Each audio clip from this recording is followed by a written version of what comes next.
All right, so today we're working on a 2014 F150. It's got the 3.5 V6 Ecoboost. My buddy has said he's been experiencing some stumbling hesitation, and we hooked up the scanner. It's got a cylinder 3 Misfire code, so we're going to put some new Motorcraft spark plugs in. I feel like Motorcraft now is labeling these SP 580s instead of the old SP what was it, 534 or 543s several years back. And we got some new coils that we'll put in. Went with Duralast. They seem to have some good reviews, and they of course come with the lifetime warranty from AutoZone. So yeah, we'll do a step-by-step as we tear into this and get to the coils and the plugs. All right, so first up, we're going to pull the oil cap off, set that to the side. And then this little engine cover, valence cover, appearance cover, whatever you want to call it, lifts up. There's two prongs in the back that will come loose. You can see it just grabs on there and there in the very back. If you'll check that out, Robert, that's what it pulls loose from. But that's pretty much it. Now we've got good access to all of our coils on each side, and we'll start tearing that apart now. All right, so one thing real quick here, we're going to use an air compressor, try to blow out a little bit of this dust.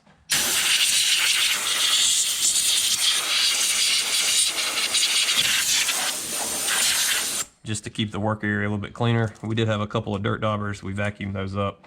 And Robert, if you come over here, that's one thing to show everybody. So this is your high pressure fuel pump. It has a foam cover. It's really just for sake of not having to listen to it in the cab. It makes a loud ticking noise whenever you remove this, but we do need to remove that little foam insulative cover to be able to get to the back two cylinders on the left side. Real quick here on the passenger side of the engine, all three seem to be pretty easy access.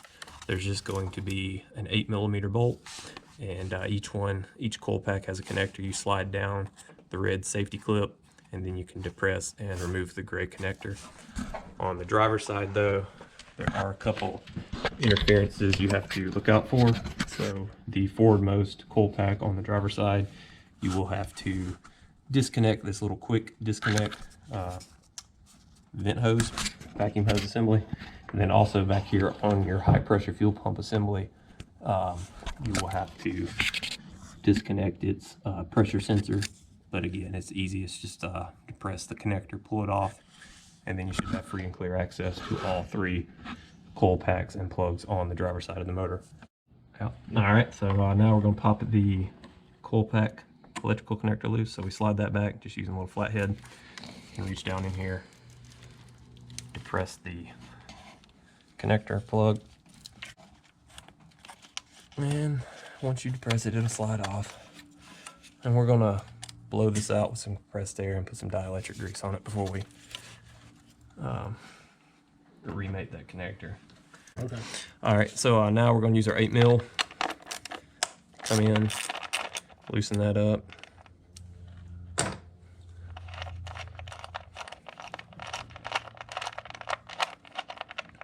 Make sure we don't lose the bolt. There's our bolt. Set it up there on our below our windshield. We should just be able to twist and pull this out. And there's our original OEM Motorcraft coil pack. And next we'll work on getting the plug out. All right, so now we're going to pull the spark plug out. We got a 5/8 inch spark plug socket.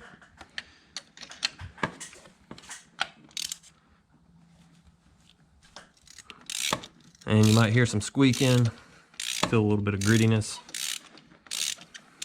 but just go slow. If anything feels weird, don't force it. And we'll put some anti-seize on this when we put the new plugs in.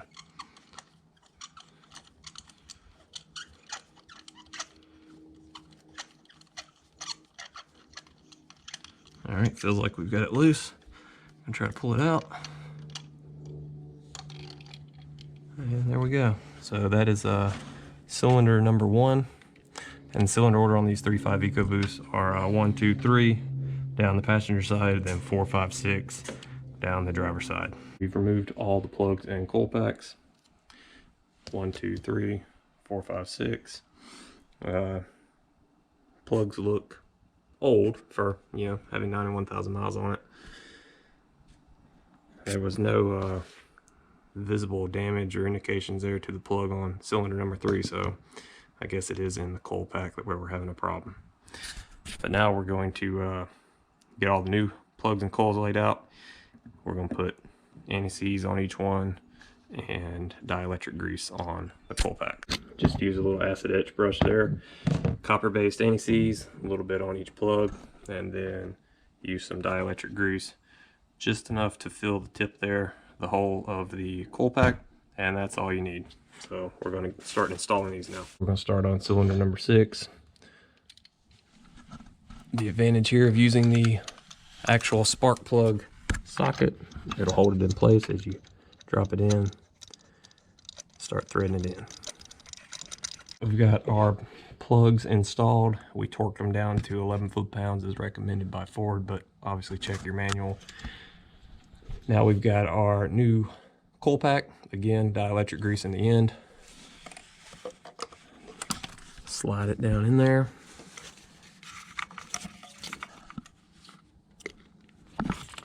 Feel it click down onto the spark plug, and we're good. We're back here on cylinder number 1. We've installed and torqued our little 8mm fastener.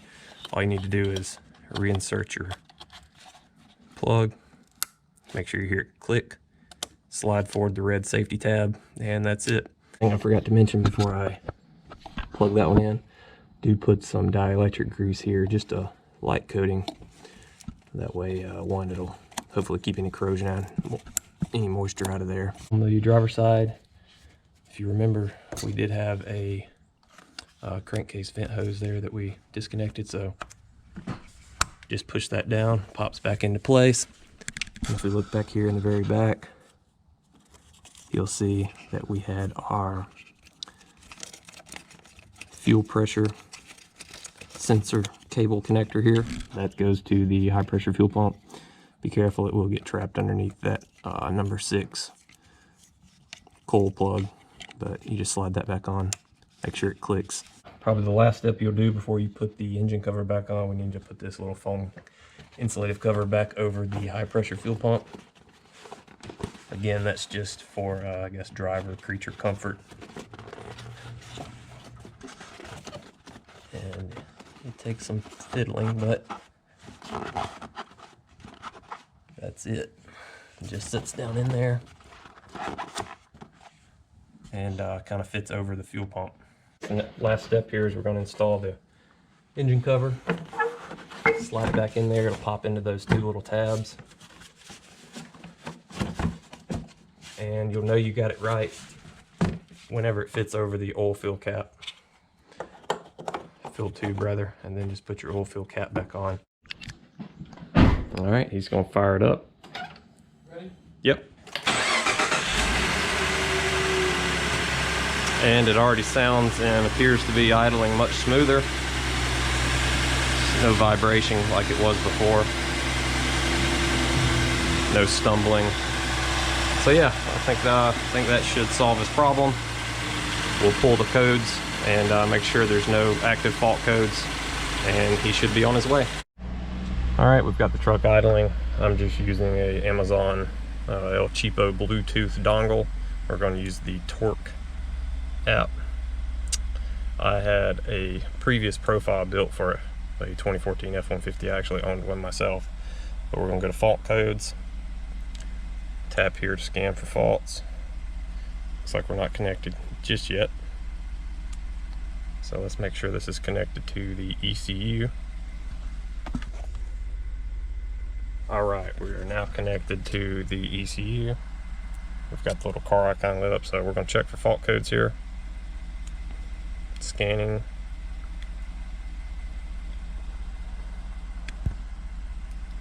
It's I was trying to get a view there. It's scanning 44%, 45%, 50%.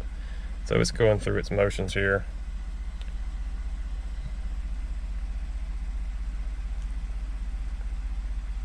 We'll let it do its thing. Before, the cylinder 3 misfire popped right up, and as you can see there, we have no code stored fault log manager is 0 faults. So we corrected the problem. The coil pack on cylinder number 3 was the problem, and now he's good to go for hopefully many more miles.